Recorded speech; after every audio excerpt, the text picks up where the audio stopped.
بني اسرائیلو کې دوه مرضه وو چې په دا دومره ګمراهیو باندې دوی مبتلا وو او د حق مقابلې به کولې حق ته غاړه نه کېښوده په دوی کې دوه مرضه وو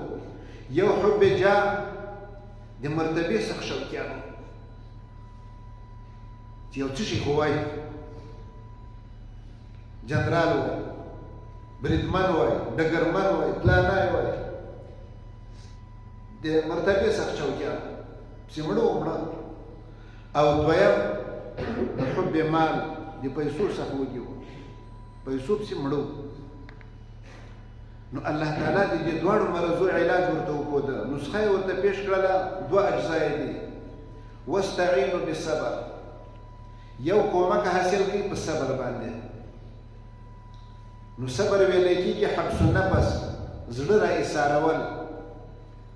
یو ورځ د یولس شي نه زړه ایسارول بله ورځ د بل لذیذ شی نه مال سړی د څه دپاره غواړي خو د لذاتو دپاره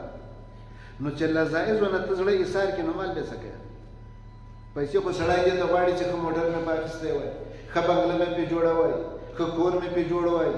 ښه مارکیټ مې پرې جوړ وای نو چې د دې نه ته زړه را ټول کړې نو بیا پیسې څه کوي خود به خود به د پیسو محبت له زړه نه وځي او دویم لمونځ نو لمونځ سراسر تواضع ده اشرف الاعضاء چې ټنډه ده دا په خاورو باندې الله تعالی ته کېږده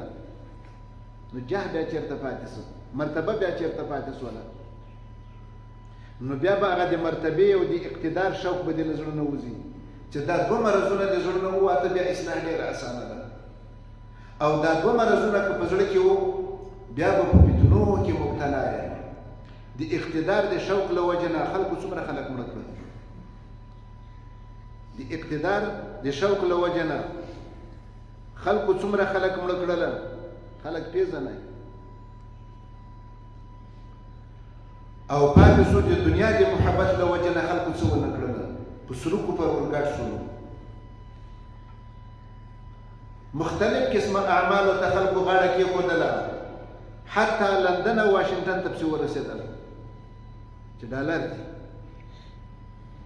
نو دغه دوه شی دی الله تعالی دې موږ د زړه نه لرې کړي د اقتدار شوق دې الله تعالی دې موږ د زړه نه وباسي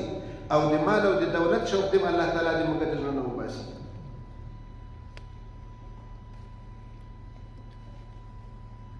او دا یو خبره یقینا طالبانو خطرې ده مخکې به چې طالب فارغېده نو دا سوچ به ورسره و چې چېرته به ما ته درس پیدا شي که نه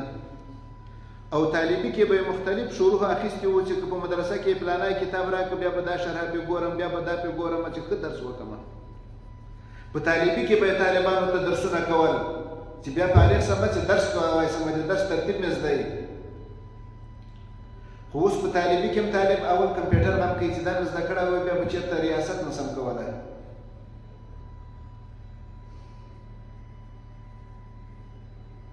دیني سبق ته دومره وخت نه ورکوي لکه انګریزي ته چې دا به په ښه راسي دا د حب جاه نه زېږېدلې ده دا مینه چې په زړه کې د شوق د چوکۍ ده دا یې چوکۍ شوق له زړه نه وباسئ ما خو خپله د زړه فیصله الله تعالی ربي عالم دی د کتاب ته ناست یم دا مې فیصله ده چې یا الله تعالی دا اقتدار د علماو د لاس نه مو وباسئ اقتدار یا الله تعالی د نیکانو په لاس کې لري خو د ما خدای ټول عمر نصیب کې ومکي دا یو ټالۍ قرآن ته چې کېنم په ټوله بادشاهي یې ملاکه ورکړم یو کتاب چې درس کوئ دا د دنیا و ما فیها نه بهتر ده د درس شوق په ځان کې پیدا کوي د تدریس شوق په ځان کې پیدا کوي دا نور شیان خپله پسې راځي او د تا خدای ښه ملاکي بادشاهي چېرته خپله در پسې رامنډې وایي امیرالمؤمنین شیخ صاحب څومره کمپیوټر ویلی وي مانا که کمپیوټر مې خدای اوس هم دلی که نه انګریزي یې ویلې وه خو د خدای دین ته تابع و بادشاهي خپله پسې ورمنډې کړه سابق امیرالمؤمنین ملا محمد عمر رحمه الله یغه انګریزي ویلې وه کمپیوټر یې ویلی و بادشاهیان یې په دغو شیانو پسې نه دي تړلی بس د خدای دین خدمت دی لاره نه واخلي که په عسکري کې اخلي که په تعلیمي کې اخلي که په درس کې اخلي که په بادشاهي کې اخلي بس الله تعالی چې کوم ځای کې د دین خدمت ته مقرر کړل دی په فخر کوو او باید د سود چوکیو د اقتدار شوق دا زړونه نه وباسئ دا زړه کې مه ساتئ